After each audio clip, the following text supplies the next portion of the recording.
Okay. Y'all check in. How was your week? Doctor. I would say it was productive, busy, and fun. I Yes. went to a couple of Christmas parties, so a lot of fun, networking, celebrating. Same. That's why we're late today. Okay. We be partying. It's the holiday season. All right. Yeah, I gotta open the door so that the internet can stay up. Okay. Dr. Pauline, how was your week? My week was good. Many know that I have a 17-year-old Yes. senior in high school. We do. So I am chauffeur, part-time therapist, part-time cook, part-time everything. So we've been running Yes. around with her. But it's been good. We're ready for the holidays. Yes, we are. J Head is still getting set up. Marshall, you been out for a minute. How was your week? I had a pretty good week. Things are changing, but it's exciting and kind of scary at the same time. Oh, okay. I ain't mad at it. So look, this is the last show of 2025. Can you believe that we have made it to the end of the year? Great shows, great guests, and Meds Plus have been our guests for the past several second Sundays. Nothing has changed about that. We're back in it today. I know a lot of you may be tuning in to hear about some other things that have occurred. We're going to talk about those a little bit, maybe. Just maybe. I don't know. It depends on what time does. We got more partying to do tonight. Okay. So we got to be vital though. During the holiday season, with all this ripping and running, all this eating, all of the drinking, oh man, like just tons of things are happening in the holiday season. And I know that's what we're talking about tonight with the ladies of Meds Plus Consulting, talking about preparing for the holidays and what else. We're preparing, we're in them. We are in the holidays, and we've actually done a little bit of talking on our Meds Plus Medical Minute. Yes. So if you tune in to Meds Plus Pharmacy and Wellness Center Facebook page on Mondays, we go live every Monday at 1 o'clock. And we've kind of been taking on your role, Woo. We've been talking about, mental health during the holidays, how to stay healthy physically as well as mentally and emotionally. And so it's important. So physically, we've been talking about things like drinking water. So many of us are partying, we're going out, we're drinking more than we probably would in a normal instance. Yeah. So you want to follow those drinks with some water. You got to flush your kidneys out. Okay. That's good. That's important. That Yes. is good. Yes. So You gotta for flush every drink, some water.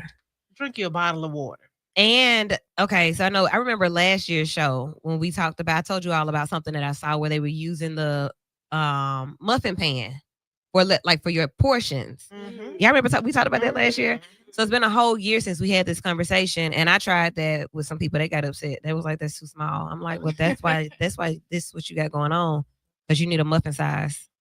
Of course, originally when you started, people will be offended. We're not accustomed to it. Our portion sizes are out of control. Ever since the introduction of buffet style eating, super sizing, Oh, that's up when and this happened. sizing. Yes, ma'am. Our portion size has been disfigured. So we have to reconfigure, reframe the mindset on what the body needs for energy production. So now we've passed that stage and we've used food as medicine.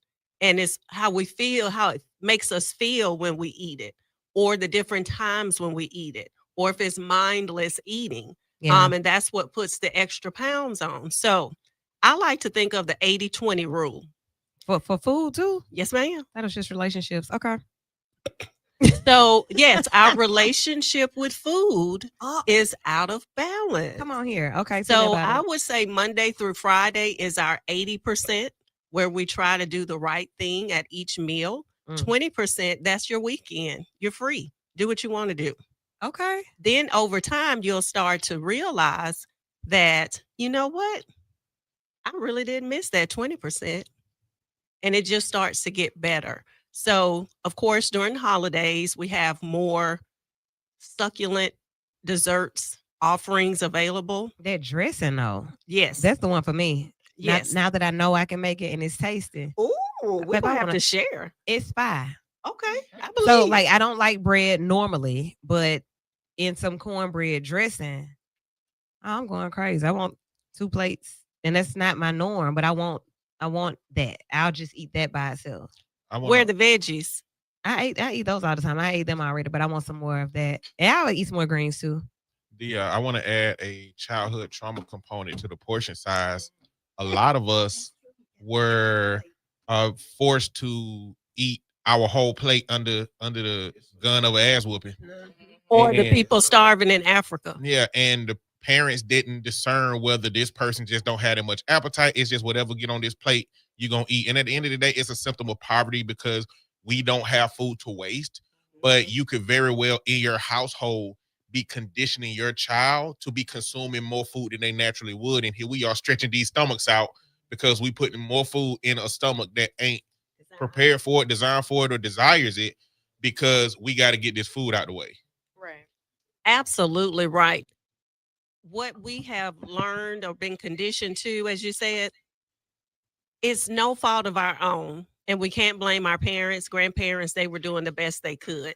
But now that we know scientifically what is a better way to adopt, then we can start to introduce those changes with our children so that they can learn nutrition, what that looks like as far as a healthy plate, the size of the plate, not consuming fruit juice and soda as calories. They're empty calories, no nutrition.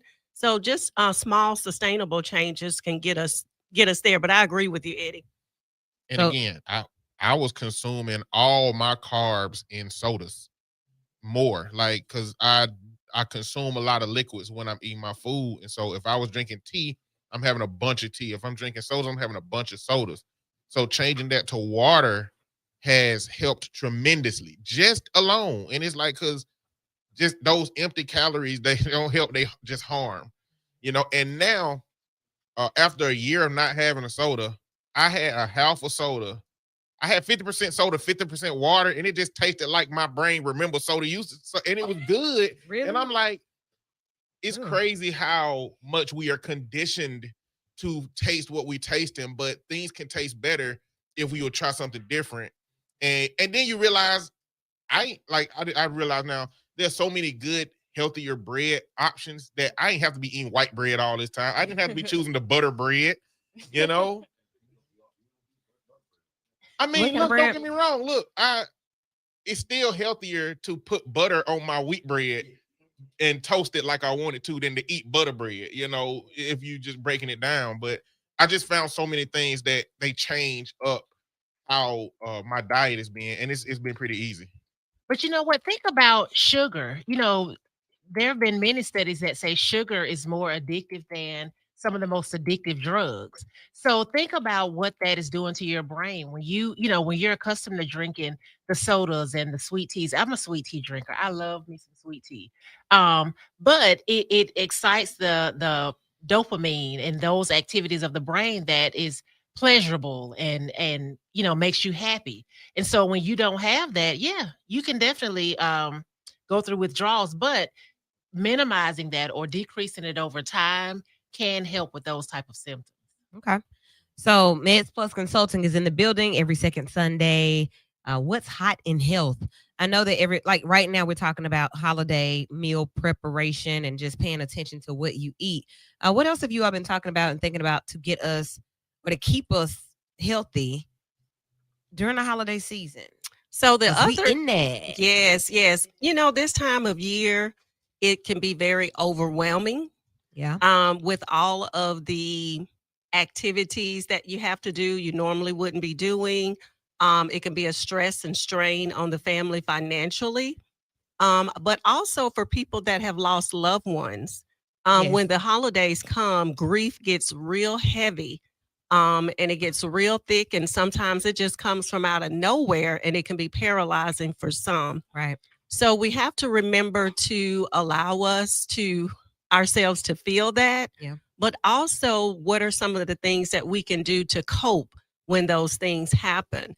A good one for me is exercise, going to the gym in a class where I can take my mind off of it and just work out to the music, walking, putting your headphones on and listening to a playlist that helps to uplift the mood. But definitely, when those things come, but having some type of strategy to deal with that, to take a moment, to take a breath. For sure. And talking, like being able to talk about. Now, I will say this. You don't bombard people with, especially like in family settings, and I can speak to this personally. I don't want to be sad and down because you're sad and down. because it's the holiday. You know, like I don't want to Yeah. do that. However, However, I don't mind talking about how we feel about our loved one. So being mindful of the spaces that you're in and the energy that you want to create. I like to celebrate my loved ones. I don't want to talk about, you know, oh, it's just so different without. Of course it is. But guess what we're going to do? We're going to honor them this way. So I like to talk to my clients about making sure that they honor their loved ones. Like what would they be doing like for real? Let's do that. I like that. Yeah, like come on. Come on. Yeah. Come on. All right. What else? Just thinking about this season that we're in and like how it impacts your health, how it can and how you can be preventive or be on top of it, stay on top of it. Should we be getting flu shots right now? You took the words out of my mouth. I know I talk about vaccines all the time, but that is how important it is. As you notice, it is freezing cold outside. We're inside and we're staying inside more. There was no traffic on the interstate. Right. People are indoors now. So now is where the germs are starting to spread, and we need to have our immunizations. Number one being influenza or the flu virus. So making sure we get our flu shots. Children 6 months and older, it is recommended for you. For 65 and older, we have the high dose flu shot with whom it's recommended. It takes up to 2 weeks to get full immunity with that. And it does not prevent you from getting the flu, but it keeps you from landing with a serious case in the hospital, possibly on a ventilator or worse. So we want to be preventative in that nature to make sure that you're up to date on your immunizations, flu shot in particular. But there's also an updated COVID shot that is also recommended. And there was some confusion. As we know, we have new people in administrative roles with the HHS and Not et new cetera. people. Somebody in there. Okay. So I have people to know that if you're taking a medication for a chronic condition, whether it's for mental health, whether it's for hypertension, diabetes, your heart, I recommend the updated COVID shot for you this year. Okay. You know what? One thing I wanted to mention is getting immunizations is not always just for you. It's for those you love. So many of us, it's the holiday season. We like to visit our grandmas and our aunts and people who may be elderly. Their health conditions may be diabetes, hypertension, and whatnot. Getting a vaccine not only protects you, but it also protects those that you love. And so when we gather for the holidays, Thanksgiving, Christmas, just statistically, somebody in that room probably has been exposed to COVID or the flu or something like that. And when you've been exposed, you're more likely to pass that on to someone else. And it could be somebody whose health is fragile. So make sure that, you're not only getting it to protect yourself, but you're getting it to protect your community. Herd immunity is real. And the more people that are vaccinated against things like COVID and flu, the less likely our elderly and people who have frail health conditions will suffer from those conditions. Okay. We haven't talked anything about the COVID vaccine in forever. Like I hadn't heard anything about any more boosters, nothing. Are we still doing that? Is COVID still out? Yeah, a couple of things that's going on with COVID vaccine. So a couple of months ago, HHS decided, and CDC and all the government entities decided that those under the age of 65, you want to get your COVID vaccine based on shared decision making. So you want to talk with your doctor, your pharmacist, and decide whether the vaccine is right for you. But as Dr. Jennifer said, chronic health conditions, when you have chronic health conditions, you're more at risk for serious disease. So if you have diabetes or heart disease, especially if you have a respiratory disease, you're a smoker, COPD, emphysema, asthma, all of those conditions, you want to make sure you protect yourself against any type of respiratory pathogen. Okay. which is flu, COVID, pneumonia. So those who are under the age of 65, there was a question about whether they should be vaccinated. The answer is yes, especially if you have a chronic disease, and especially if someone around you is, fragile or they have many health conditions. And then recently, this was, I think, last week or the week before, they decided that they would try to put a black box warning on the COVID vaccine. And for those of you who don't know, the black box warning is the most severe warning. So it's talking about drugs that cause a negative side effect or can potentially harm, such as heart issues like the cardiomyopathy, death, neurological conditions. So the black box warning, that's a tongue twister, is not currently on the COVID vaccine, but it's something they're considering.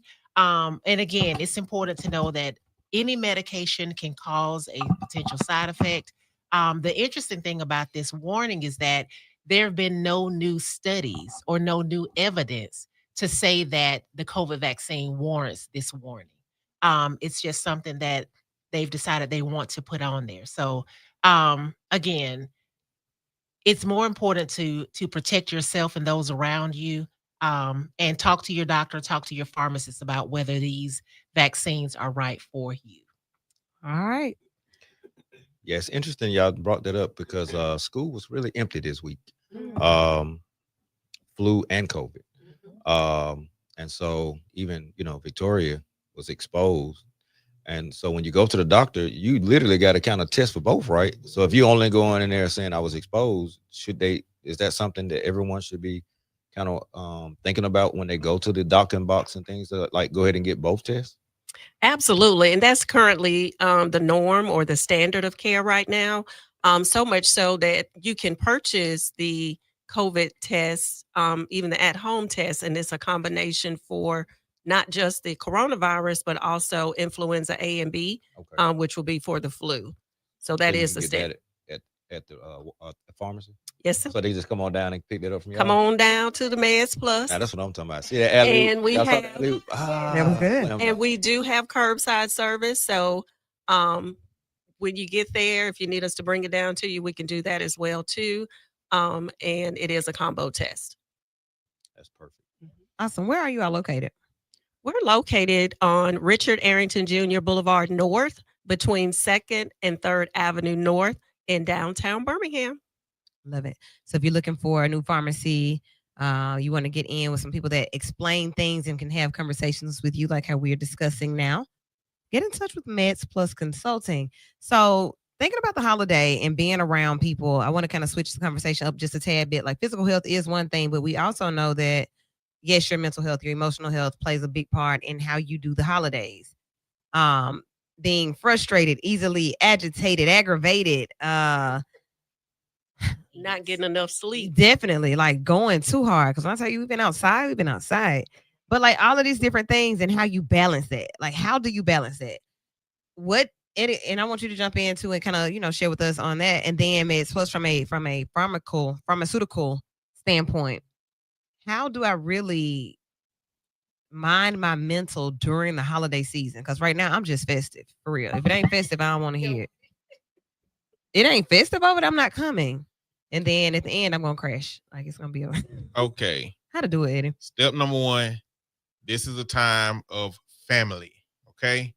Okay. And unless you got a rainbow and butterfly family, somebody having problems, somebody having conflict, right? Yeah. Yeah. So not only do I got to deal with my own issues that I had growing up, I got to deal with other people's issues that even if I ain't got none, somebody got some conflict. We still dealing with loss.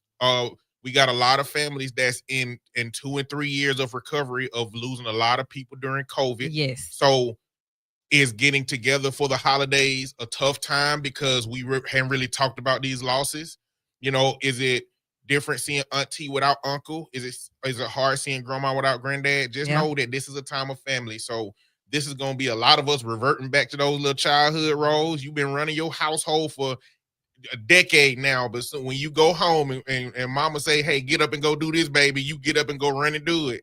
You got to realize your children also seeing you in those roles. So like, you acting, you wilding out at the house, but when you at Big Mama house, they see a different role. These are things to process and assess. So first one is family is going to be a big part of it. So if you haven't really looked at your own experience, your own life, and said, where am I with my folks? Where am I with my people? Do I have things unturned? Oprah just did a whole special about parents going or kids going no contact with their parents.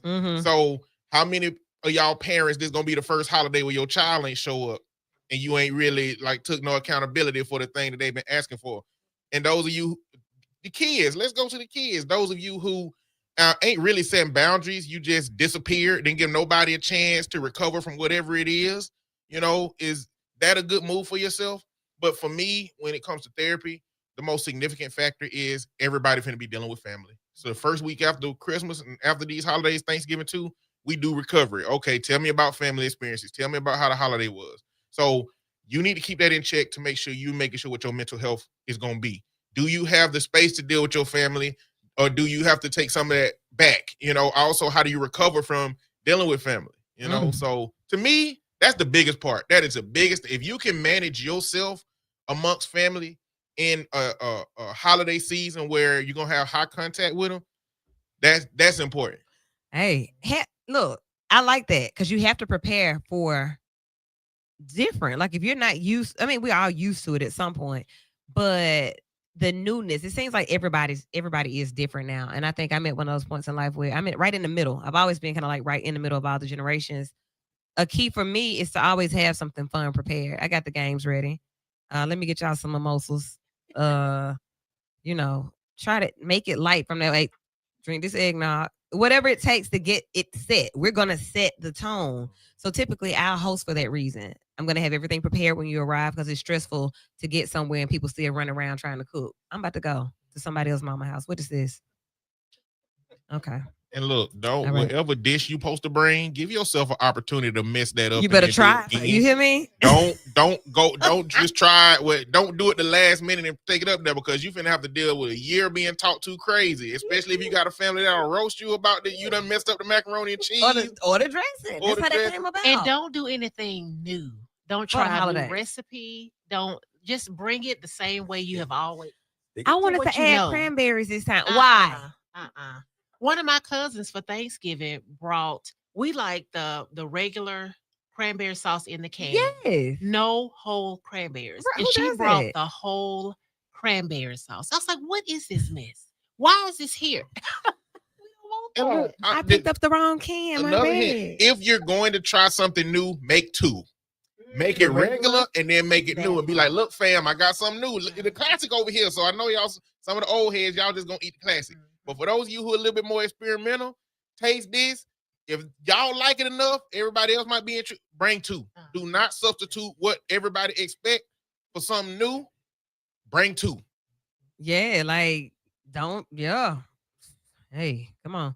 All right. So giving you some tips and some what's hot in health right now, because right now we are in the middle of the holiday season. Christmas is on the way, then New Year's, then Kwanzaa, then New Year's, then Super Bowl, then your birthday, then Mardi Gras. Like we are in the season, right? Like we are in the turn up season, and you don't start trying to get your summer body ready in the summer.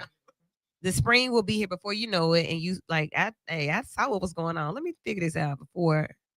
Right. Let me figure this out. I think what you're alluding to, Woo, is Meds Plus weight loss. Come on here. Tell me about it. Yeah, so we do have Meds Plus Path to Wellness. So we do know that obesity is a chronic disease. Yeah. So we want you to be able to eliminate that. So you least likely have the chance of having some type of chronic condition. So if we can start early improving those habits that need to be improved, such as healthy eating, or if you've tried things in the past that did not work, maybe it's now time to try with some medical assistance, such as the GLP-1s. So we're able to assist with that and provide the necessary counseling to help you to be successful on that journey.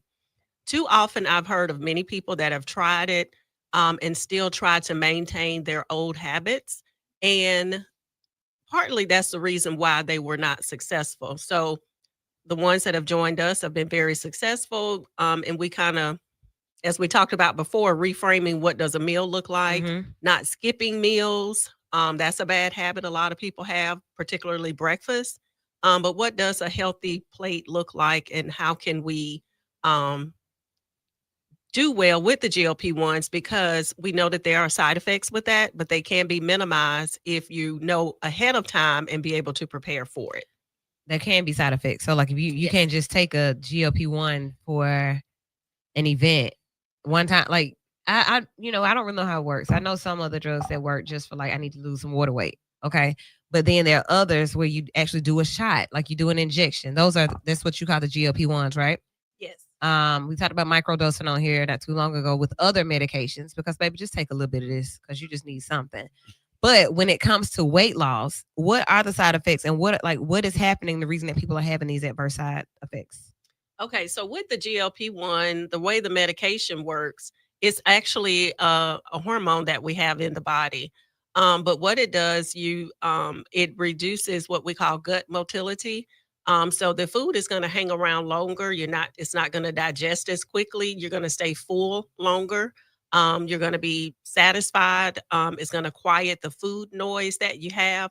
Number one, just by that happening, it freaks people out, because we're such a food socialized society. When we socialize, we're accustomed to having food. We want good food. And then when you fix your plate the way you're accustomed to eating it, and you sit there and you can only take 4 or 5 bites, now you're upset. You're not sure how to deal with that. So I try to tell people it's the 2 P's, not only the physical change, but the psychological change as well. Wow. Because our parents would tell us your eyes are bigger than your stomach. And that happens every time. So getting them accustomed to the psychological changes they're going to have, we really don't need that much food, as we were talking about the way the body is designed, etc. So getting them accustomed to that, because when the food sits around longer, now you can start to feel indigestion. You can feel nausea. Some people have constipation, because if we're not getting the adequate water intake, then that's going to make that side effect worse. So you're probably not going to be thirsty. So you're going to have to know, in order for me to prevent, then I'm going to need to do these things. So that's what we try to teach them, how to have a protein shake, even if you're not wanting to cook a breakfast, something on the go, because everybody's busy. Now you're getting your protein replenished. You're not walking around where people say that you look like a crackhead or something like that. They will say that. They will say that. And it's that. Like nothing before that. Like, dang. And especially at the family gathering. Yeah. Yes.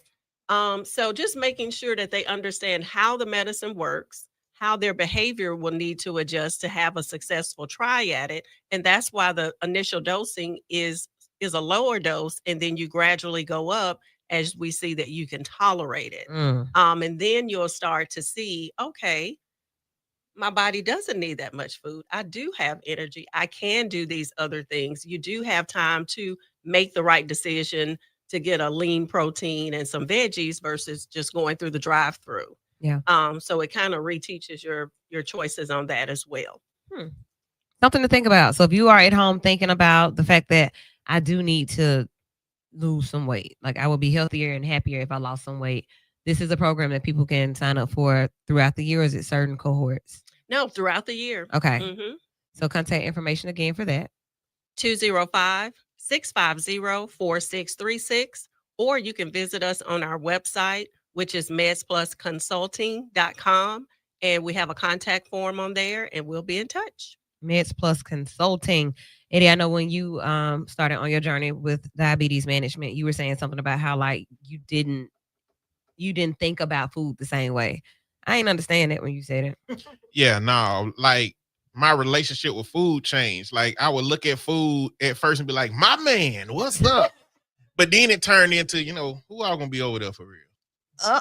That my relationship with food changed. So I'm looking at it's like looking at food with like a gloss in your eyes, like what we finna eat, and then next is like, you know what, I ain't gotta eat that much, or I'll just have a bite, or I would normally eat this whole Chipotle bowl because I can, but I for real good after eating a third of it, and then I take the rest of it to the house.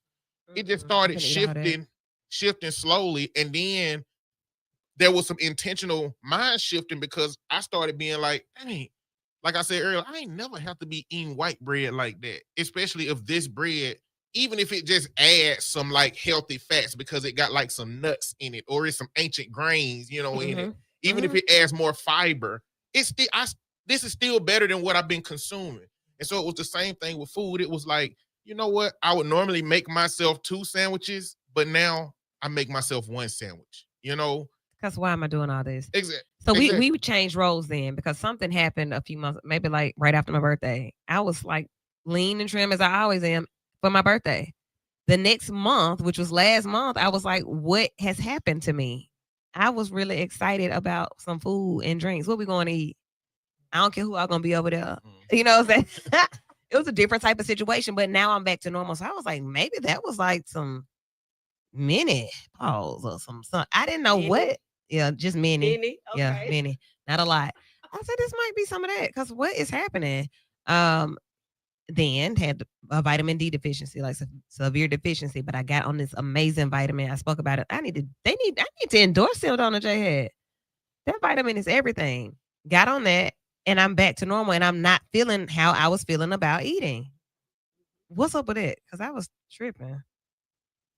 You know what? I'll just say, a lot of times, especially as women of a certain age, you know, Yeah. our hormones do amazing things. They also do crazy things. Because that was crazy. Right, exactly. So, I mean, I feel like, you know, we need to understand that we can have, you know, cycles of where we may be consuming more than we would normally consume. And that's everything. That's food, that's alcohol, you know, other things as well. And then we may get back to normal as our hormones even out. But I think what's important to know is that for people with obesity, the disease of obesity, it's not a cyclical thing. That's their everyday life. So imagine being where you were a month ago, Yeah. 12 months out of the year. Like every day you have this thought, like you're eating a meal and you're thinking, what am I going to eat I would next? definitely need to be calling Meds Plus to get in the class because what is happening? Exactly. And so that's what obesity is. That's what the Okay. condition of obesity is. I'm literally eating breakfast. I have my protein, my healthy fat, all these things. And I'm like, okay, so about 9:30, I'm gonna have And I'm this dancing. for I'm a dancing snack. while Right. And it is doing something to me psychologically. Like I'm happy about this. So and I want people to understand there's a big difference between overeating and just indulging in food and living through the condition of obesity. There's a very big difference. And drugs like the GLP-1s or the combo drugs, and actually one will be coming out soon that has 3 hormones. Um, Drugs like that are used to treat the condition of obesity. So if you need to lose 10 or 15 pounds for an event that's coming up, you know, that's not really the drug for you. There are other things that you can try. But GLP-1s and drugs like it are for people who have obesity, which is a chronic disease like hypertension, like diabetes. All right. Hope you all are listening during the holiday season, just helping you with some things to think about. Even if you like mentally, if I think about food in a way, because you want to be able to control yourself. That's the thing. Like we want to be able to be in control of ourselves and how we respond, how we react, and those type things. But if it's something that is chemical if it's something that's chemical, you may not be able to think it right. You have to actually do some other things. You have to take some other steps. And this is what I'm hearing being said tonight. And you all work in conjunction with your patients, doctors, and you talk to them about what's happening. Absolutely. Yeah, we do. We definitely work with the patient as well as their primary care physician, because the primary care physician is like the quarterback of your team. They make sure that all of your systems, your heart system, your vascular system, they make sure that all of those are working well. And if you need to see a specialist, your PCP will send you out to a specialist. So there are actually obesity medicine specialists where if your primary care provider, for whatever reason, does not feel comfortable managing that condition, just like a patient with diabetes. If it goes beyond what the primary care provider is able to manage, they will send you to an endocrinologist. And they will manage your endocrine conditions, diabetes, hormones, the like. There are obesity medicine specialists. And I think it's important for people to realize that it's not a failure of yourself. Obesity is not a moral failure. It's not a just pushback from the table. That's what we were taught, that, exercise and push back and you will be able to, overcome it. You'll be able to lose weight. And there are people who, because of biochemical reasons, cannot do that. So, and then another thing that we refer people to is therapy, mental health, because we've had people with diabetes for years, 15 years, and their A1C, which is a measure of how well you're controlling, will not come down. And we're like, okay, are you taking your medicine? Are you doing this? Are you doing that? If they've done everything that we have, gone over as far as managing diabetes, and their A1C still won't come down, the next step is, have you seen a therapist, a mental health professional? Because there's something else at play here other than, your diabetes or your weight. And There's you can something feel else. when it's something else. Like this is something else. Like I'm feeling this and this. And so that's why I'm doing this. That there's something to think about. 994-8949 if you have any questions for the docs who are in. I suffer with it's true obesity. Hey, Dwayne. Let's see what we got here. We really appreciate hearing Dr. Long and Dr. Campbell educate us. God bless them in their pharmacy. Thank you. What if I'm just trying to lose 20 pounds? That's a good question. So I think the first thing is we want to evaluate, where does the 20 pounds come from? Because a lot of people, here's the thing. We use the BMI, the body mass index, as a measure of obesity. So normal weight, overweight, obese, 1, 2, 3.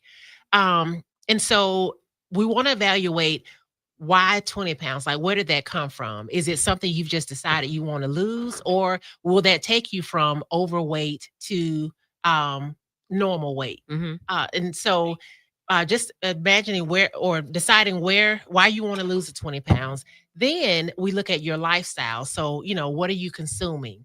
And a lot of people consume more calories than they think.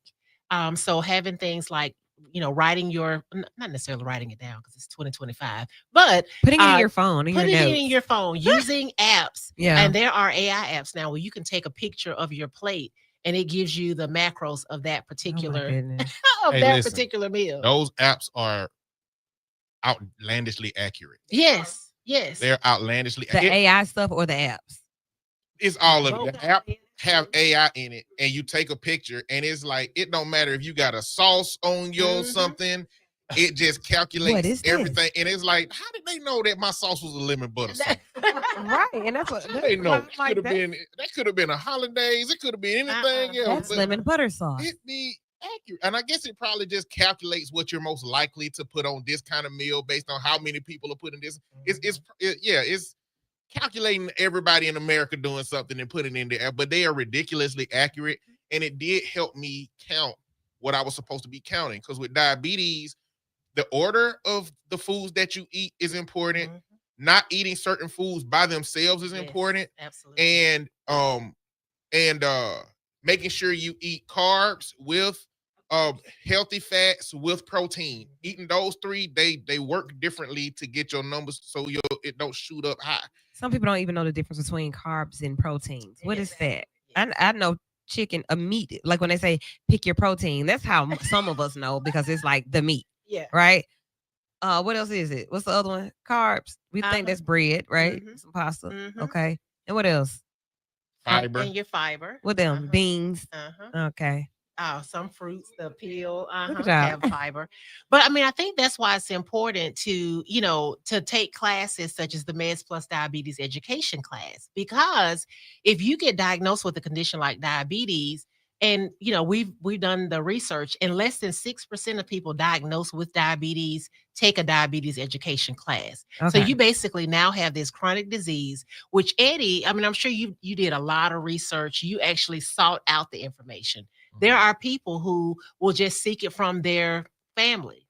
So, oh yeah, I was diagnosed with diabetes. Well, that means you can't eat bread, rice, grits, and they just tell you everything you can't do. You can't do nothing. And you know what do we do when you tell us we can't do something? Get mad. That's all and we go want to it. do. In our mind, that's all we want. So seeking healthcare professionals that can help you learn about this condition, or can learn about what is a healthy fat versus a non-healthy fat. That's important. It is. So yeah. It's a lot And- to know. And another thing is like, while diabetes is genetic, for my family, because my grandma got it the same as me, my daddy got it, and I got it. Me and my grandmama got it the same pretty much. I haven't spent a lot of time drinking and smoking.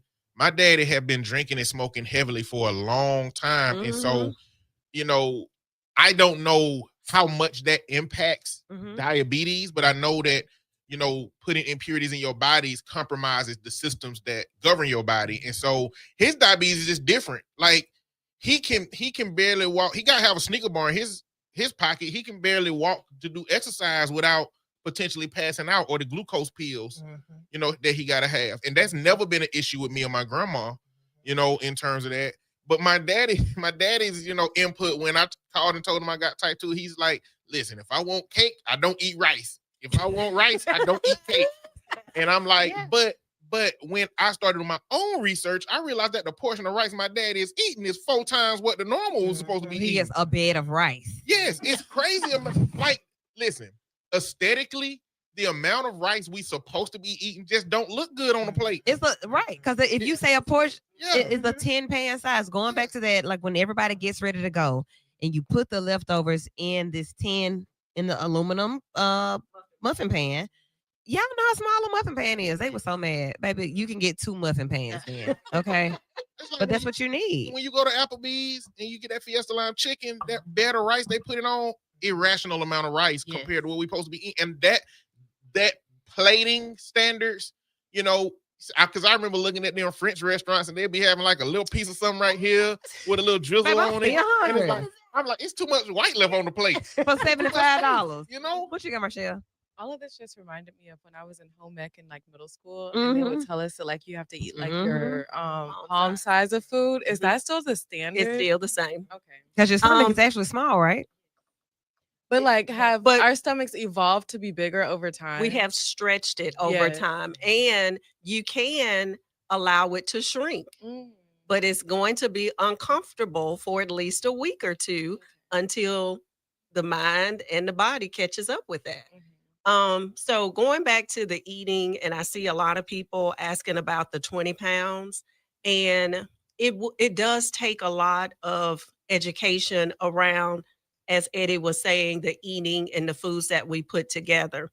I can say our most popular class in our diabetes education class is the healthy eating component.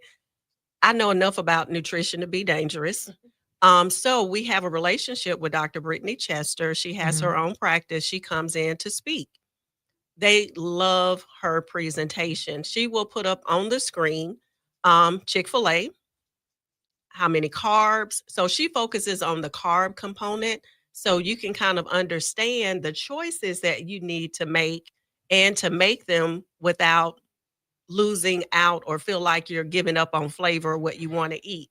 So if you go to the fast food chain and you get the waffle fries, the fried chicken sandwich, and the tea, and then you add up how many carbs, because now you got the sugar from the tea, you got the carbs from the fries, you got the fried chicken and the bread on the bun. That's also carbs. You've pretty much met your carb limit for the day with that one meal. And that's what a lot of people don't understand. And so how do you swap those things out? Maybe you get a bottle of water. Okay. Maybe you get a small waffle fry, because when you got to have fries, you got to have fries. And maybe you eat the chicken, maybe you get the grilled chicken or get the grilled nuggets. So now you don't have the bread component from the breading or the bun. So it's all about making those healthy swaps. We mess up mostly for those of us that don't have any type of chronic condition, we mess up mostly with our eating is by skipping breakfast. Okay. So if we start the day, I know a lot of times you may not want to eat meat or something like that. You can have Greek yogurt. You can put nuts in it. Now you're getting a little bit more protein. You can put some fruit in it. Now you're getting the healthy part of the sugar as well as some fiber for the day. And we also got to think about our micronutrients or those antioxidants that we need, such as from blueberries, strawberries, those types of things. We got one more question. Okay. What about keto bread?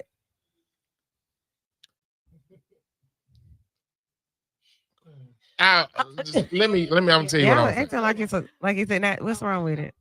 At the end of the day, with all bread that we have in our country, you just got to look at the carbohydrates. You just got to look how much you're consuming, because you'll have some bread that tells you that it's 12 carbs, but the way that it's sliced is very, very, very, very thin. Like, so that ain't gonna meet your goals, right? Just don't but eat it. a lot of our bread has sugar in it. Like, if you see interviews from people from other countries, they be like, "Why y'all bread tastes like cake?" Yeah. You know, it's just got a lot of sugar. It don't taste like that to us because and it lasts for 2 weeks. I remember when bread only lasts a week. It lasts for 2 weeks. Yeah, like some in it, huh? The GMOs, all of the things that they're doing to change it to make, without having regulations, the things that they're doing to save as much money as they possibly can, they create problems. This is what I tell you about keto bread. It's not good. I'm gonna tell you how I use keto bread. I use keto bread when I'm making a Parmesan crusted tilapia, because it has very little carbs in it. I'll grind it up so it don't taste like it, but using it as a sandwich, not great. Okay. But I would say, if you're looking for a different bread, keto bread, look into those whole grain breads before you do that, because it gives more. It has more. A lot of them have more fiber, so they're more filling, and they don't taste that much. All I need for my bread is for it to be relatively soft. I don't even need no bread. Today I ate ground beef with grains and broccoli, and I mixed it. It was so good. It's like a bag of grains from Sam's, like a box of packages. I just tried it because I ground this beef and browned it today, and I didn't know what I was going to do with it. I said, "Oop, let's do that." Boop, boop. You just made it healthy. Great meal, because it just seems like so much to think about to be healthy. That's crazy. Well, another unintended thing I found when I began looking at the back of the packs of food is it's so much sodium in sandwich meats and hot dogs. And I love me some hot dogs, but I would sit there and eat 3 hot dogs, 3 Sam's Club hot dogs. They got 1,200 grams of sodium in each hot dog if you buy one of them packs. And I was sitting there eating 3, never paying attention to how much sodium it was. Another thing that I learned is that pork skins have no carbohydrates. It's got a bunch of other stuff, but if you need that crunch and bread is a problem, there are like health conscious breadings, as healthy as it can be because it's pork skins, but it's not no salt added, no things that you can use as that crunch if you need it to avoid consuming that bread. But get on that journey about learning what you consume, and you'll learn so many things. So many great things to learn. My auntie said that you should try Ezekiel bread. It's good. I'll try some. I'll come over there and try a little bit. All right. Meds Plus Consulting, thank you for being a part of the show this year. We got a whole new year to look forward to, some great topics, some great guests. Be sure to tune in every second Sunday for What's Hot in Health with Meds Plus Consulting. Next Sunday, keep on rolling right here at the radio station. It's an annual collection of goods for our neighbors who are experiencing homelessness. We had a lot to happen with homelessness in the community over the week. So tune in this week for updates and ideas on what you can bring. We need toiletries, rolling luggage, because it's called Keep On Rolling. Bring it in. We'll be here next Sunday, 2 p.m. till 6 p.m. And after that, we're going to be in these streets because it's the holiday season and we're still partying. And we're headed back to parties right now. Y'all be blessed. Happy New Year. Merry Christmas. Happy Kwanzaa. Very good, everyone. I said she been to some part. So hold on.